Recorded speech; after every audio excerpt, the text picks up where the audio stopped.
So it's good to be back.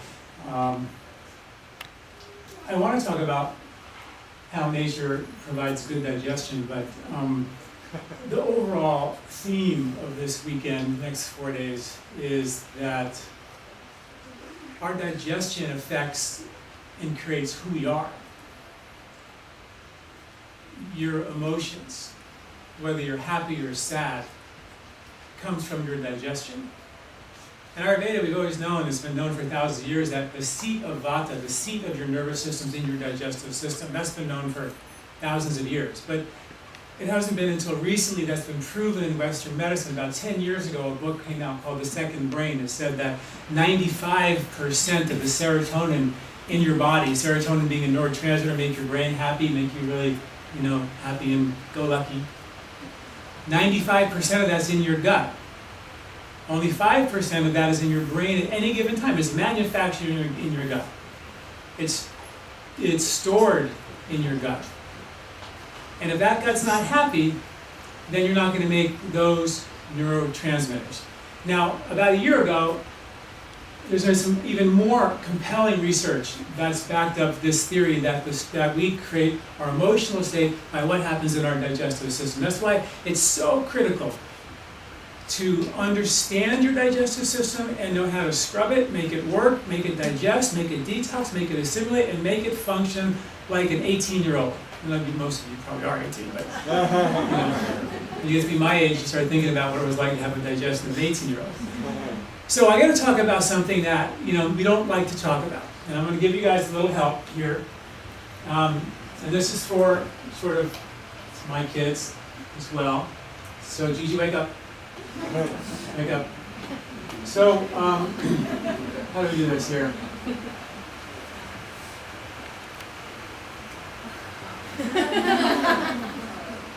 Okay, Gigi, can you pick a letter? H. H? Yeah. Oh, I'm sorry, it's not good. Okay, anyone else? I. I. D. Huh? D. No. T? D. You said T? Yeah, D. Alright, T. T. Ooh,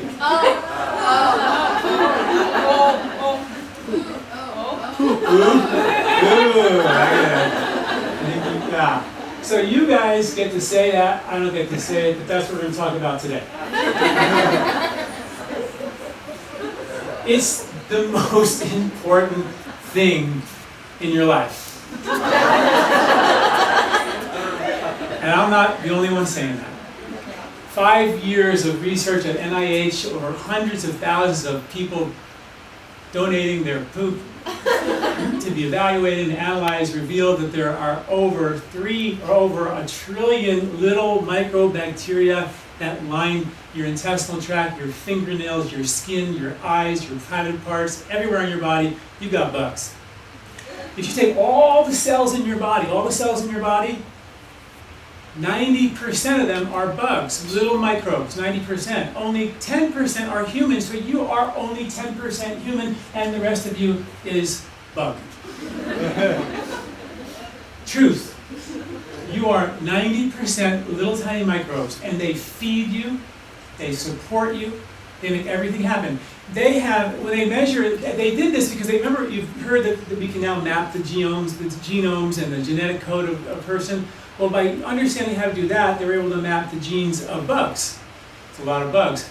We have about 22,000 genes in our body. The amount of bug genes we have in our body, over 1 million. So who's in control here? It's not you. When you crave ice cream, you're not craving ice cream. The bugs are wanting ice cream. That's who wants the ice cream. When you're craving dark chocolate or Starbucks, it's the bugs going, yes! I need a little dark chocolate. So don't think it's all about you. It's not. It's all about the bugs. Like that? Better? So it's really all about the bugs. We have 10,000 different species of bugs in our gut. A healthy person, this shows you how little they know about this. A healthy person has about, in some cases, can have up to 90% one kind of bug in their gut, a good bug. Another healthy person can come and measure and they have only 1% of that exact same bug. Does that make sense to you? So you have one person healthy, you have 90% of one bug, and another person walks, they have 1% of that bug. The bug doesn't hardly even exist in their body. And the sad part is many of these good bugs are going extinct. We're losing bugs by the day. Sad. We should worry more about the bugs than we probably worry about elephants and all that, because they're probably more about, well, who knows? We could make a case for everything. But the point is, we don't think about these bugs, and it's really critical that we do. And that's what I want to talk to you about, is how these little bugs can affect and create your emotional response.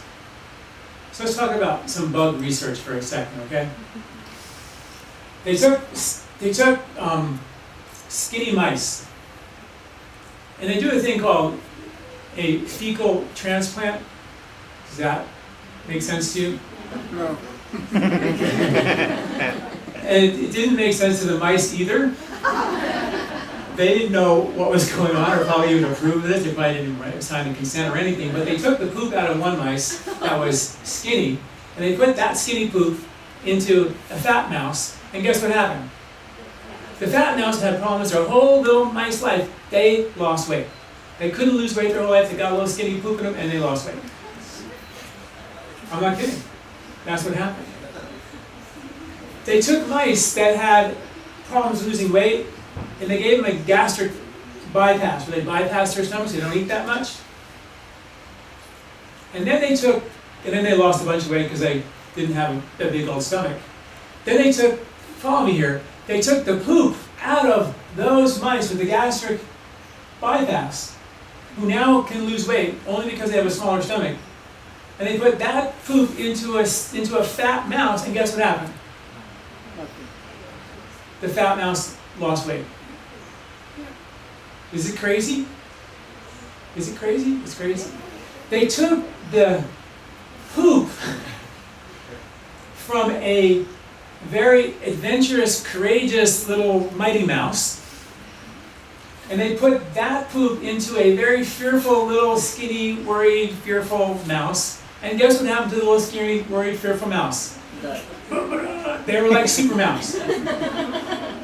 That's what happened. That's what happened. Their emotional response completely changed when they transplanted their fecal matter, their microbiome, their microbiotics changed the emotional state. Is that crazy? And Ayurveda told us that 5,000 years ago that the seat of the nervous system, the emotions are in your gut, and that's absolutely right. When you marry someone, I feel bad for my wife because I married her, and you know, we had some kids and we swapped some biomes, some microbiology along the way, I'm sure, and now she has my dysfunctional emotional biology in her, and I feel bad that I did that to her. But that's what happens. And you've been married a long time, you start wondering why you're really acting like that other person, or you all of a sudden don't like certain things about that person. What you really don't like is what happened to you because of them. You're really not mad at them. You're mad at yourself for letting their bugs get into you and make you into something that you're not. Did you follow that? Point is, be careful who you kiss. That's all I can tell you, because you may become them. There's another old saying in Ayurveda that says that what you see, you become. And there's a science called epigenetics. See, the little bugs in your gut, you know what they are? They are our evolutionary feelers. They feel the world. They react and adapt and change to the environment, what you eat, what you think, you become, what you see, you become. Your bugs are doing that. We process all that input through our little gut. That's how it happened. So what we think we become is an epigenetic concept. Epigenetics means that you change your genetics from somewhere else. You don't actually have to touch them. When we eat something bad, the bugs change, they adapt, they adjust. Well, now they know, studies have shown, that the little bugs in your gut will change by thinking about stuff.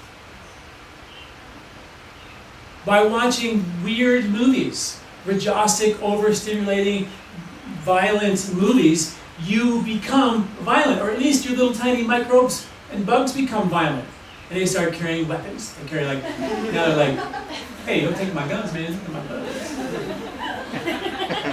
You know what I mean? They want to like, be a little, we become what we see, right? And that makes, when I read that, I was like, this is really scary now, because when you turn on CNN, anybody done that? You guys probably do that. But a lot of people do that, right? Anyone? So when you watch that and there's one violent attack and one violent episode and one event after another, what do you think's happening to the little bugs in your gut? We are epigenetically changing who we are. We are becoming what we see, and that's the scary part. That's the scary part. Because we are sort of becoming a more violent culture. At least when you look at what the media is presenting to us. And that's why it's so critically important to understand the rules, the game of life, how to play this game of life that we're going to talk about this weekend. And it's going to start by understanding your digestive system and knowing how to dip the cloth in the dye of silence, learn how to be still, learn how to turn this crazy thing off so you don't become what you see. You become who you are. Because that's what we're here to do, right? Let who we really are out. Ayurveda means life. Ayur means life. Veda means truth. So Ayurveda is the truth of your life. That's what it's about. All Vedic sciences are about one thing, to let the truth of you out. That's what it's about. It's not about, yoga is not about getting fit or being flexible. It's about a science to unlock the subtle body system, to let the purity and the truth of you out. To scrub your emotions along the way so you can take the risk and have the guts to let a more authentic, a more loving, a more kind, a more powerful, a more big version of yourself out. That's what we're here to do. And it's a challenge. Because the mind goes, no, I don't want to do that because they're weird and they're not nice to me and they don't like me. And we blame them and we lock ourselves into this wall of becoming another person. Letting their behavior make us into something that we're not. Right? We all do that? So we're going to talk a lot about that kind of stuff this weekend, constantly dropping back into biology, intestinal biology, and how we can use that to free ourselves on an emotional level. But that's what Ayurveda is about. And Ayurveda starts with your intestinal tract. So let me draw you another picture here. You guys did great with this one. And I'm going to tell you something that I don't usually share. But, so this is, anybody know what that is? It's how I got screwed up originally.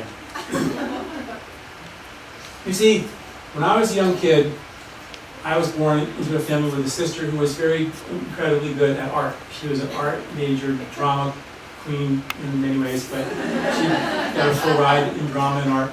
And I was like really bad at pretty much everything compared to her, and really bad at art. So my mom said, I've got a great idea. We had a house that we go down the stairs to the garage, and everybody would have to come in and out of our house through the garage and through the stairwell. And she said, I have a great idea. Why don't we have John and Debbie paint, artistically flow, on this whole wall, like make a mural. They can just create anything they want on each, and they each have a side. I'm like, why is that a great idea? I don't get it. And they said, no, it's going to be great. You can do your thing, and Debbie can do her thing, her beautiful art. And I was like, really? We have to do this? This has to be done? And I was younger, she was older, so I was sort of tugged along and did this thing. And so she created this incredible masterpiece, I think. I've pretty much blocked most of it out. And my gut has never been the same since. And on my side, I drew things like this. But I would have little leaves coming off the trees and things like that. And so I had this little stick figure, monkeys swinging on little ropes, and this really stick figurey, and it was really ugly and bad. And hers was this incredible thing. So people would walk into the house and they look and they go, oh. And of course when you walk in sort of at her angle, and you go, oh my God, this is incredible. Who did this? Ooh. That is such a creative idea. Wow, what a great family. And my poor microbiology, I swear to God, I'm still recovering. So anyway, this is my gut. Welcome to my gut. Unfortunately, dysfunctional as it is. So what we have stress that bangs away at your gut. So that's what happens. We have stress and we process our stress right through our intestinal wall. And our little villi, little tiny villi, they get impacted by that stress. And the bacteria live and wrap around this villi. That's where they live. Take all those little villi out, flatten them out, they're as big as a tennis court. It's a lot of villi. Literally as big as a tennis court. On the outside of this gut wall is your lymphatic system. And I wrote an article in one of my newsletters, and you can go back, and I've written so much and done videos so much on these topics of how to reset your digestive strength and so on. And one of the articles I wrote was called, what was it called? The most important half inch in your body. And the most important half inch in your body is right here. Between the villi of your intestinal wall and your lymph on the outside of your gut wall. That's where it all happens. 80% of your immune system is right here. You have white blood cells here waiting to basically pounce or attack on any weird toxin that will try to get through there. The villi, if they're happy, you've got good happy bugs in there, they're going to protect and not let any weird stuff get through. That's what happens. Okay? Now, when this breaks down, you have a lot of stress, the intestinal tract can get dry. And when you get dry, you get constipated, and you don't poop good. And that happens to a lot of people. So they do things like senna tea and laxatives to kind of get the bowels moving, get everything moving. And unfortunately, what a lot of that stuff does is just rips your guts and irritates it. And it goes, ow, let go. And it poops and you go to the bathroom. But it irritates and desensitizes the bowel and the gut. And they produce reactive mucus. And that reactive mucus, the undesirable bacteria and flora proliferate in that gut because of the chronic irritation or the chronic stress. You all with me? As a result of this becoming dry, the gut sometimes overshoots the runway and produces a certain amount of reactive bacteria or reactive mucus. And then you get, instead of having dry stools, you get sort of looser stools. Anybody ever have an experience where you go from constipation to loose? Very common thing. And that's because the body is trying to fix the dryness and then trying to react by producing more mucus, and the stool will loosen up. In fact, if you do that too much, the stool will actually become mucousy. So if you have looser stools or mucus in your stools, that's sort of a deal breaker. Because if you start producing reactive mucus here, and you see it in your stool, we know for a fact that the villi are flattened out here, and your ability to take toxins through that gut wall has been broken down. And the lymphatic system on the outside of your gut wall, where 80% of your immune response takes place, is also broken down. This is what Western medicine calls on the outside of your gut wall the gut-associated lymphatic tissue, GALT. You have what's called skin-associated lymphatic tissue, SALT, right here on my skin. In my respiratory tract, I have mucus-associated lymphatic tissue, or MALT. See all these alts in your body. Everywhere you have skin, you have an associated lymph. If I get bit by a mosquito, underneath my skin is a lymphatic layer with white blood cells ready to pounce on any weird invader that tried to get through my skin. So it's a really good idea. And my gut is the most exposed part of skin in my body. It's the inner skin. Same skin here is in here. Same skin. That's why when you look at your skin, you're really looking at what's happening inside of your gut. And if you want to heal this skin, you got to also look at the little bugs inside of your gut, because that's where it all happens. So if the inner skin is irritated, dry, reactively producing mucus, you see mucus in your stool is variably sometimes loose, sometimes constipated, constantly changing, that's sort of a microbiological deal breaker. Your bugs don't like that. So as a result, the lymph system on the outside of your gut wall gets congested, your lymph gets congested, which are your drains in your body. Your lymph system is like, here's all your cells here. And when yucky toxins get through here, they start to screw up all the spaces between your cells. One of my teachers said it was like wet sand between a bag of oranges, if you can imagine that. There's a lot of yuckiness between your cells. That's lymphatic congestion. And when your lymph system gets congested, you can start to feel tired, lethargic, toxic, allergic, headaches, migraines, pain in your body, particularly hands and feet, rashes on your skin because your body will push it out through your skin, joint pain that moves around your body. When women menstruate, the reproductive system here, it drains directly through that lymph.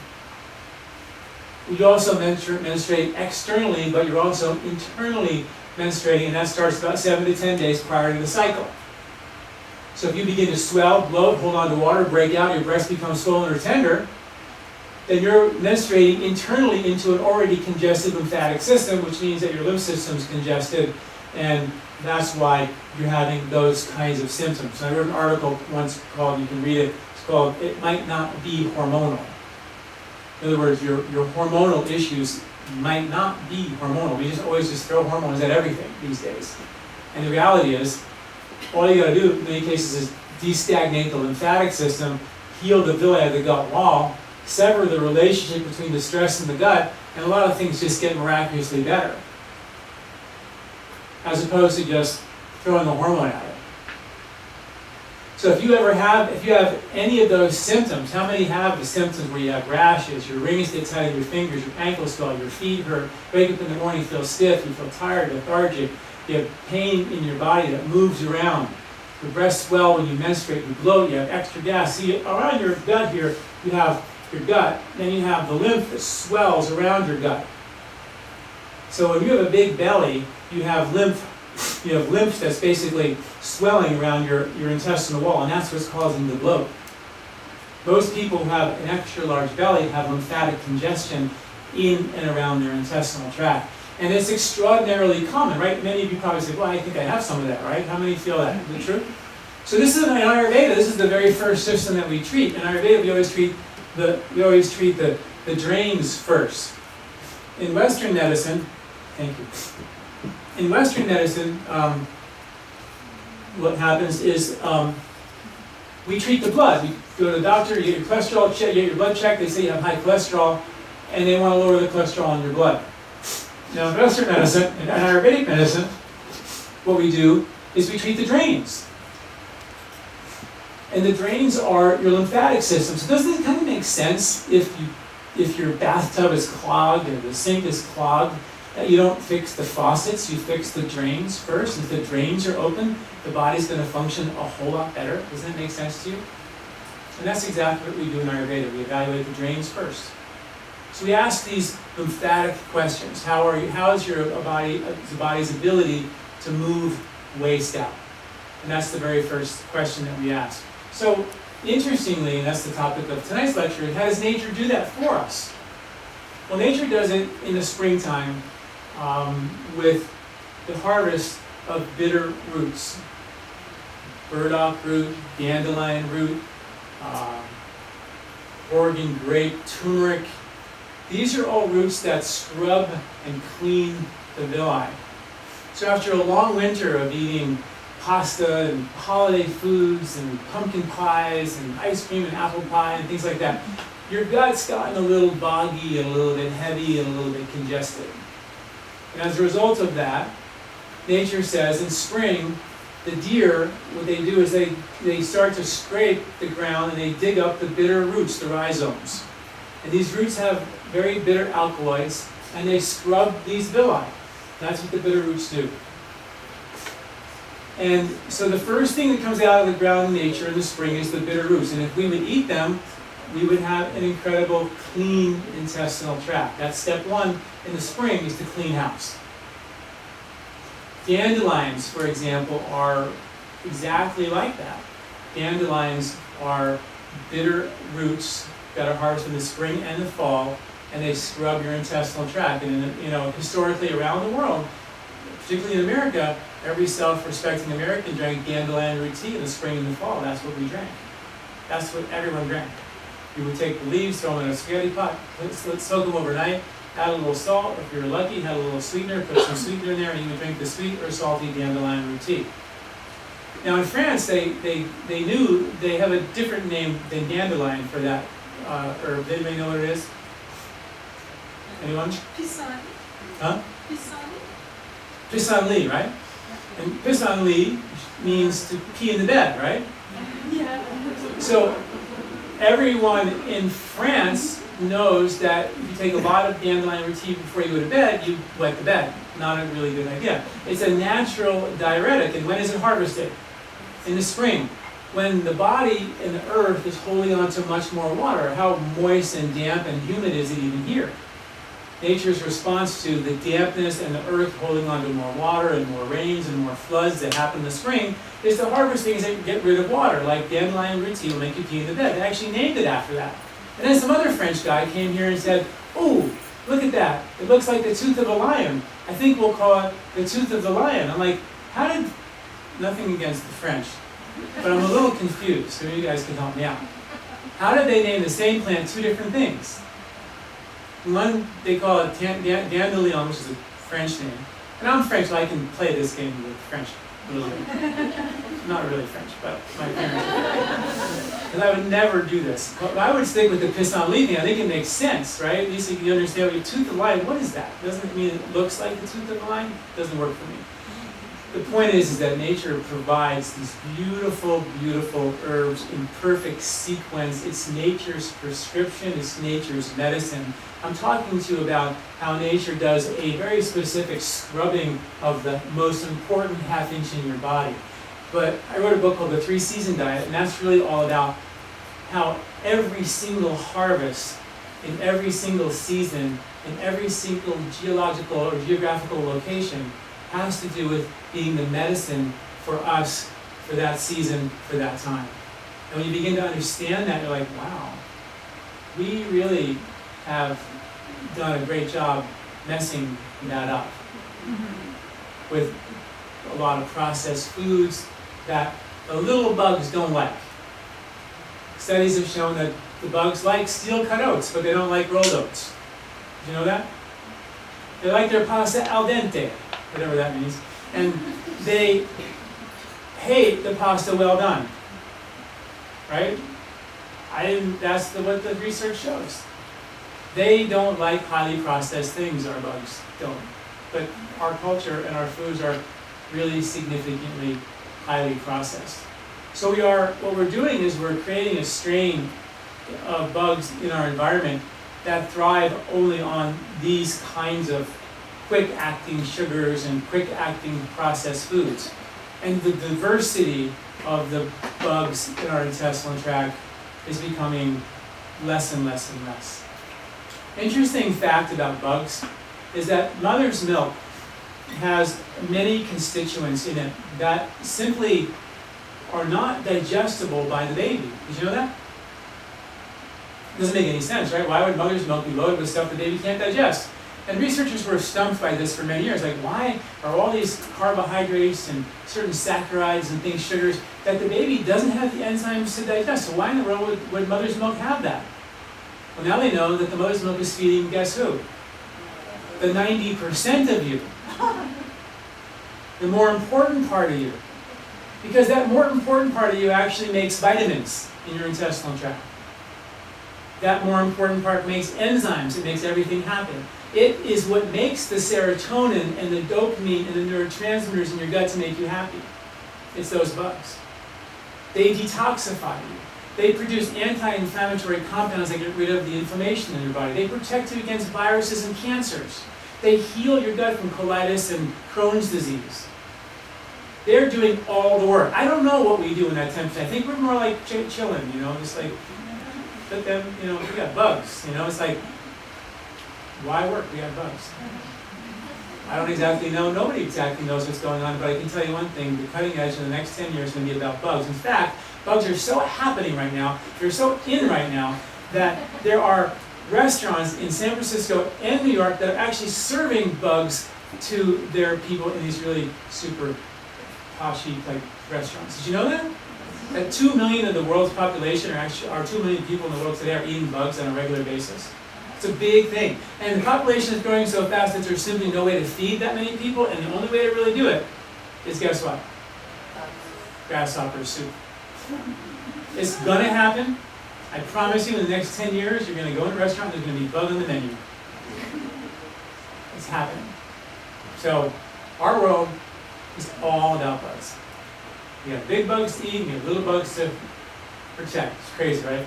Anyway, so the first thing that happens to your gut is these little roots are harvested to clean and scrub the villi. And then after the deer dig up the rhizomes, then the sprouts come out of the ground, the green leafy micro greens that come out of the ground.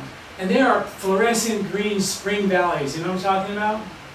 Loaded with chlorophyll that are highly fertilizing for our good bugs in our intestinal tract. That's what they do.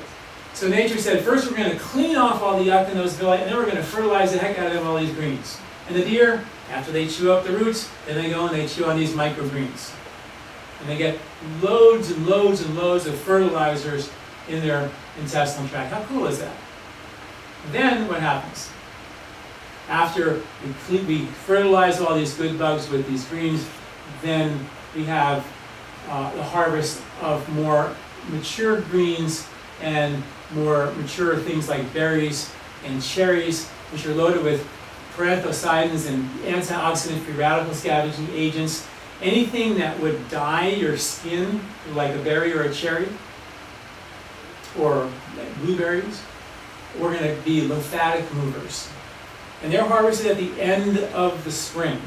So nature gives you a 1-2 punch, 1-2-3 punch by bitter roots, greens, berries, and cherries. Cherries are sort of half fruit and half berry. They act like a fruit, but they look like a berry, or they taste like a berry. They have the same qualities as a berry. They clean the lymphatic system. They stain or they dye your skin, but they actually are more like a fruit.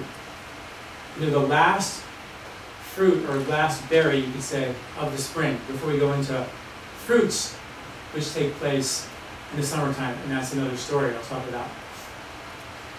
So that's what happens in nature. It's a 1-2-3 punch, and that's what's going to make sure that your microbiome, your ecology of your microbes will stay healthy. Also, very important to eat things that support the microbiology, like fermented foods and certain types of yogurt that are good for you. Even really good quality milk or dairy that's been non-homogenized or non-pasteurized. We get milk in Boulder, it's that pasteurized milk, which basically is milk that has been pasteurized to about 135 degrees, never any hotter, and it's non-homogenized. It goes bad, you open it up, it goes bad in about 4 or 5 days. And it's loaded with bacteria, but it's safe. And it's not a raw milk product. Very Ayurvedic, because Ayurveda says you should heat your milk up before you drink it. And that milk will make yogurt in about 8 hours. Regular store-bought milk, good quality organic store-bought milk, takes about 2 to 3 weeks to make yogurt. This is the difference between the bacteria that are there. Yogurt, kimchi, sauerkraut, fermented foods, those things you want to start to introduce into your diet because they're loaded with bacteria. You want to start feeding yourself with more good quality bacteria. Probiotics, of course, are the rage these days, but the problem with probiotics is not all of them are what are called colonizing. They don't actually deliver a colonizing factor. They don't adhere to your gut wall. When you take them, you've got great bugs cruising through your gut. But if you stop taking them, it's over. So you sort of have to become dependent on them. And that's why, up until recently, I have not been a fan of probiotics, because most probiotics don't actually proliferate the growth of the bacteria yourself. You just take them, you feel better, you stop taking them, you don't, and you become dependent on them. But there's new research now showing that there are some different types of probiotics that actually will adhere and proliferate the growth of good bacteria and actually heal your intestinal tract, which is a really exciting thing. And you're going to hear more and more and more about exciting research about how to heal your gut. and repair it. And that's a big part of what we do at LifeSpa. It's all about digestive reset. I've been doing digestive reset for many years because it's the most important thing that we have. When that goes south, and you can't digest certain things, like for example, how many have trouble eating wheat? How many have trouble eating dairy? How many have trouble eating greasy fried food? Now, a lot of you say, well, greasy fried food is bad, right? And dairy in Boulder, if you're in Boulder, Colorado, and you're caught eating dairy, they give you a ticket. They pay a fine. That's the gluten fine. You pay $20. You don't want to do that. In fact, it's getting more and more difficult to find gluten in Boulder. These are jokes. You can forget it. But you get my point. Like gluten has become like this 4-letter word. It's just bad for you, right? We all know, right? How many feel like gluten is just bad for you? Okay, it's not true. I'm going to explain that to you. How many feel like dairy is just bad for you? It's not true. How many think that greasy fried food is bad for you? It's probably true. But the thing about greasy fried food is that if you can't digest greasy fried food, then how are you going to digest the organic spinach that has mercury from the coal mine plumes that cover all of America and most of the world from coal mines that layer mercury on every organic vegetable, and it's a fat-soluble chemical that you need a good digestive system that's really good at burning fat to break down and dissolve and detoxify. If you can't eat greasy fried food good, then what are you going to do with the fat-soluble mercury on every piece of your organic vegetable that you can't wash off? What do we do about that? So what your greasy fried food does for you provides with you a test, like a little acid test. How good is this digestive system? Can I eat greasy fried food? Ugh, no. But we got a problem, Houston. It's a big problem. I'm not saying you should eat it, but I'm saying if you had good digestion, don't you all agree you'd be able to do it? Nobody's saying we should do it, but we should be able to handle it once in a while. Wheat and dairy, same way. If you don't have the ability to digest wheat and dairy well, you have a problem. And the problem is that you don't have good digestive fire. Okay? Gluten is a protein. And if you don't have good digestive fire, that protein will go through your stomach, into your gut, rip your guts to shreds, and end up right there, causing an allergy. Casein is the protein in dairy, very hard to digest. If you have good digestive fire, it'll go through your intestinal tract, through your lymphatic system, end up right there, causing allergies, hypersensitivity reactions. So, is it really the dairy and the wheat that's bad, or is it our inability to break them down? Now, I get that wheat is different today than it was 100 years ago.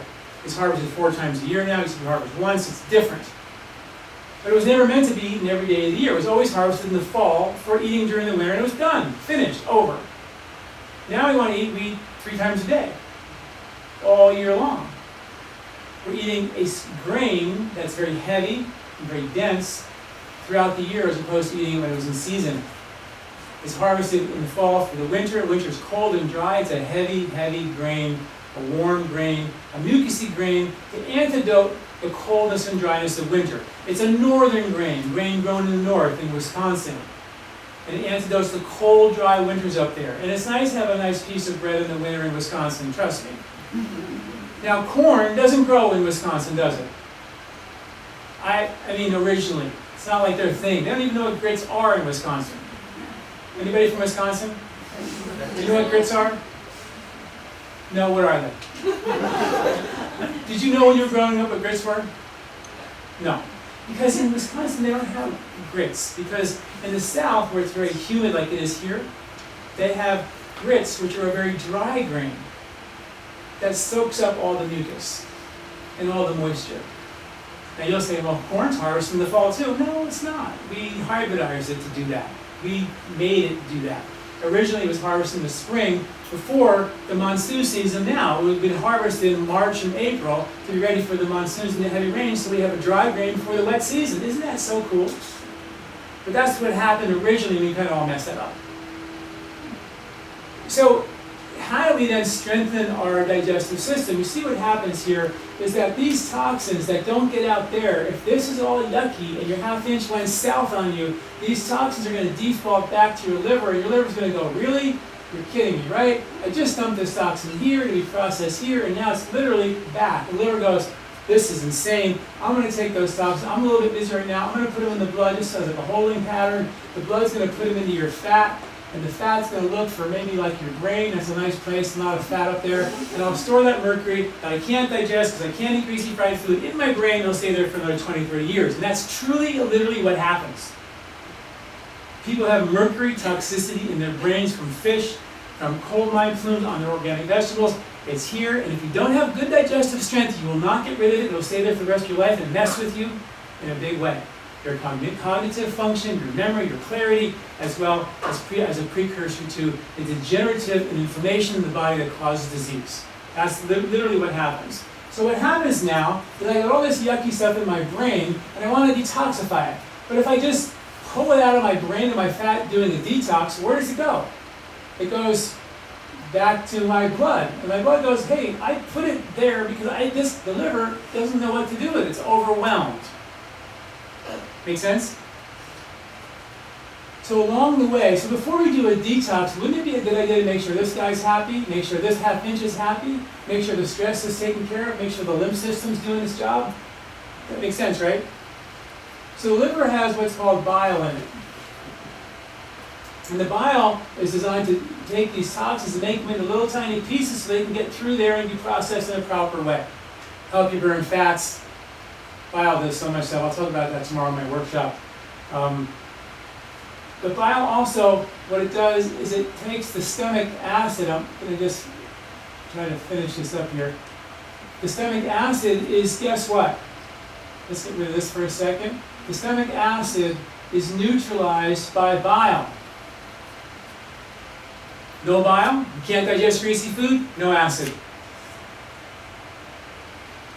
Because if you have bile that has gotten congested because all this is doing this and the bile's gotten thicker and there's not enough bile flowing, you can't eat greasy fried food, then the acid's going to say, hey, there's no bile down there to neutralize my acid. So the acid's going to basically say, don't leave the stomach.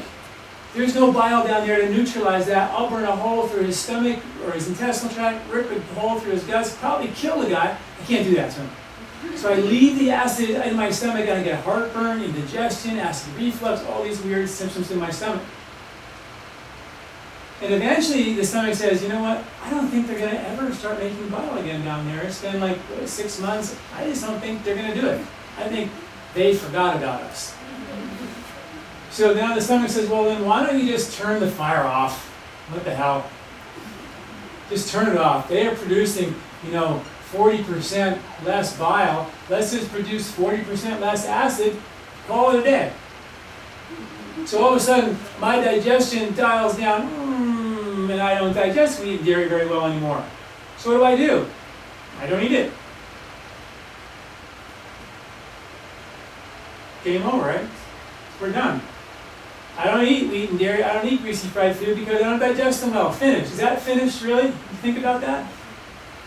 Wouldn't it be better, just as a wild guess, to get the bile to flow, turn this fire back on, and get the liver to be happy enough to actually detoxify all this stuff, sever the relationship, the stress impacting your gut, heal the most important half-inch in your body, get your lymph back on the radar screen so it can actually do its job and detoxify you so your digestive system can turn back on and digest the foods you're meant to digest, assimilate the foods you're meant to assimilate, and more importantly, detoxify the toxins that are in our environment that are everywhere, and probably even more important than any of it all, provide an environment for our bacteria to grow so it can create a state of mind that allows us to feel less emotional, less reactive, and allow us to have more mental clarity so we can see